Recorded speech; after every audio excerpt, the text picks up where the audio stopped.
സ്വപ്നങ്ങൾ ബാക്കിയാക്കി അവൾ ഈ ലോകത്തു നിന്നും പോവുകയാണ്. തന്റെ ജീവന്റെ തുടിപ്പ് മറ്റുള്ളവർക്കായി അവശേഷിപ്പിച്ച്. മസ്തിഷ്ക മരണം സംഭവിച്ച Payyavoor Sacred Heart Higher Secondary School വിദ്യാർത്ഥിനി അയോന മോൺസന്റെ അവയവങ്ങളാണ് ദാനം ചെയ്തത്. 17-കാരിയായ അയോന കഴിഞ്ഞ ദിവസം സ്കൂൾ കെട്ടിടത്തിൽ നിന്നും വീണ് ഗുരുതര പരിക്കുകളോടെ കണ്ണൂർ ആസ്റ്റർ മിംസ് ഹോസ്പിറ്റലിൽ ചികിത്സയിലായിരുന്നു.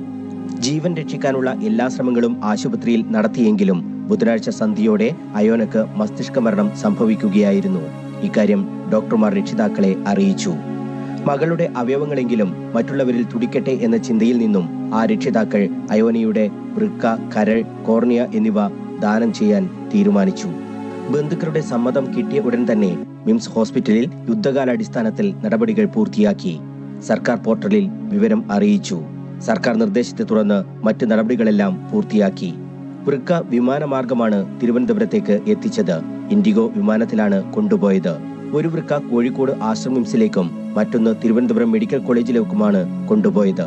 കരൾ കോഴിക്കോട് മൈത്ര ഹോസ്പിറ്റലിലേക്കും കോർണിയ കണ്ണൂർ ജില്ലാ ആശുപത്രിയിലേക്കും കൊണ്ടുപോയി. മനുഷ്യസ്നേഹത്തിന്റെ ഉദാത്ത മാതൃകയാണ് ഹൃദയം തകർന്ന വേദനകൾക്കിടയിലും ആ കുടുംബം കാട്ടിയത്.